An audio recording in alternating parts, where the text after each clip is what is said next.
Thank you very much for having me here to talk about one of our interesting case studies. This is a case study about NHL Twitter Live. So a bit about the Switch. We're a broadcast services provider, so we, like our customers, we suffer technology and we have to deliver services based on the technology we aggregate and integrate together. We run a private fiber network that is extensive in the US. We have tails in Europe and in Australasia. There's a 100 gig fiber network specifically for carrying high quality live video. We also have production capability. We have large production studios in Burbank. We have production studios in Los Angeles, London, and New York. We have playout facilities in Burbank as well. We have 4K playout capability there for master control and live sports productions.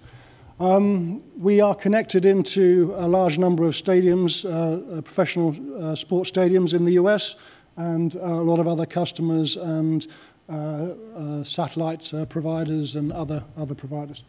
So that's a bit about the Switch. A bit about live production. You've seen this slide many times. It's become more and more interesting over the last few years. We've got the traditional in-venue type production that's a lot of the sports, the pro sports events are covered with. And interestingly, a lot of people are going back to this, having dipped their toe into cloud-based production or remote production. We have remote production capabilities. There's a picture of our REMI production control room in Burbank. We have a number of those. We've done very, very large events with those. This was extremely popular during the COVID years of 2019 and 20. We're still seeing a lot of people using this method, but again, some people have gone back to in-venue productions. And the last section on the right is about cloud-based production. So this is really interesting for us. We think this has real legs.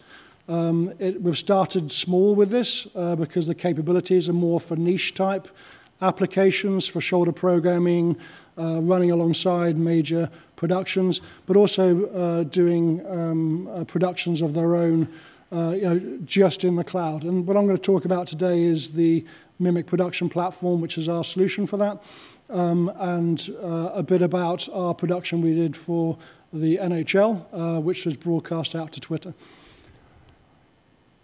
So our Mimic cloud production platform is part of our Mimic cloud services ecosystem. We have Mimic transmission, Mimic production, and Mimic intercom. I should talk to Isidore about that for the Olympics. So we provide these as services that we offer to do turnkey productions with or turnkey transmission, or we offer it to our customers to use themselves. So as a customer of ours, you can have access to our platform and do your productions with it, or we can do the full events for you. The production platform takes a whole bunch of feeds coming into it. They're all IP feeds, all compressed, so this is not uncompressed, like Isidore was talking about. So everything is H.264, H.265 compressed, comes in various flavors, can come off our network, directly into the cloud.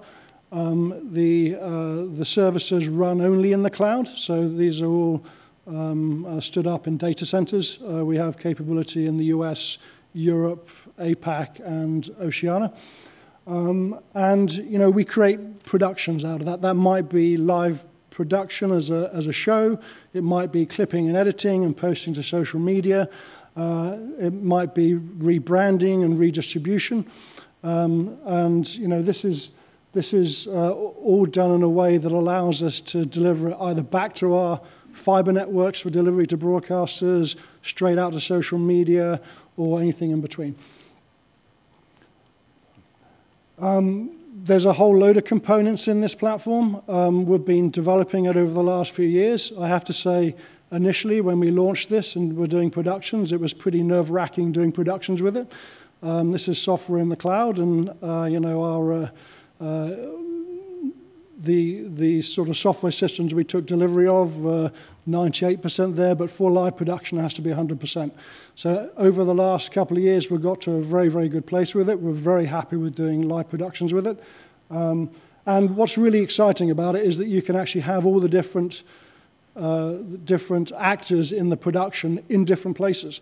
So the system's in the cloud, you can drive it from a web-based UI, you can have an audio mixer in one place, you can have a TD in another place, you can have people handling guest contributions in another place. So you can have someone on the intercom systems in other places. So we were able to be very, very flexible with this, which is really important for certain types of productions. So for NHL Twitter, we were asked to do 20 pre-game shows. So this was going to be broadcast live on Twitter. The task was to make it a very exciting type of pre-game show, and it was a teaser essentially to drive customers to the main event. And it contained betting information, it contained a couple of pundits that we sourced in order to talk about the action in previous games. We had highlights, clips, and so on. And it would culminate in a minute of the opening of the game. So when the puck was dropped, there's about a minute of the live game, and then it would go to a slate in order to let people know where they can watch it a bit later. And so we did 2021 pre-game shows. This was a little new to us when we took this on, and we bounced around between different ways of delivering guests into the production. And we had some guests that wanted to be in studios, so we used our studios and fed that into the cloud. So this was the way that the final configuration, if you like. We had talent that would come into the studio, or we had them remote coming in via their webcams, and we could bring that into the cloud production system. We had the live feeds, primary redundant live feeds coming in off our main fiber network, which we encoded and pushed into the cloud. We have direct connects into many cloud providers, so we have multiple gig connections into these that we can deliver video content directly into the cloud. And we had the TD was in Tampa, and the producers were in New York. They had low latency. They had low latency multi-viewers to call the show with. We had graphics being handled remotely out of Burbank.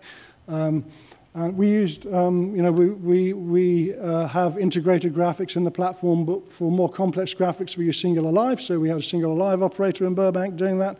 And the cadence was really good in the end, and it was a very exciting and interesting show. You can go to, if you look at the NHL Twitter tag, you can go onto Twitter and still see some of the recordings of the shows. And you've got 2 boxes, you've got video effects, you've got VOD assets being played and clips and so on. Here's a few screenshots. I don't have a video for you. We didn't get permission to be able to play the content, but you can see it on Twitter. And there's interesting graphics. It's exciting.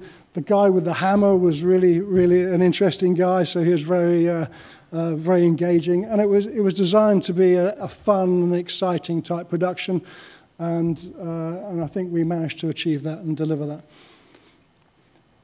So this was the slate that came up at the end of the production after each of the 15 to 20 minutes of show. This drove the viewers, and we had, I don't know, 150,000, 200,000 viewers of this every show, which is a nice amount of viewers for this, and we believe it drove a significant amount of people to the main show to watch it live. Just wanted to talk a little bit about some of the other productions that we have done with this. We can't talk about all of them because we don't have a release for that. We've been doing the Latin Grammys and the Grammy nominations live for a number of years now with the platform. Bare Knuckle Fighting, they like our platform for clipping, editing, and pushing live content, live clips into social media. So we've done a full season with them. They seem very happy with it. AFFL, American Flag Football League, it's a sort of a secondary, tertiary league in the US which plays American football. We've done a number of major entertainment events in Los Angeles. We had one event we were doing where we clipped off a clip and it got 50 million views. That was helped by the fact that one of the actors slapped another one on stage. So 50 million views, that's pretty good, I think. And one of the biggest events we did, we think it's the largest cloud-based production that's ever been done.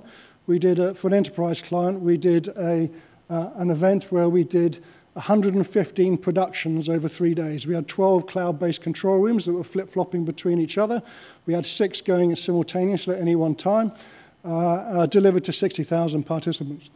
We also did COP26. So we were asked 2 days before the event, can you do this production quickly for the COP26 mayor events? And we said, yeah, no problem. We just stand the system up.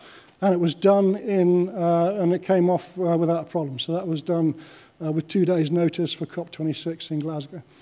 Thank you. That's all I wanted to say. If you've got any questions about this, please come find me afterwards. I can talk a bit more about it. Thank you. Bye-bye.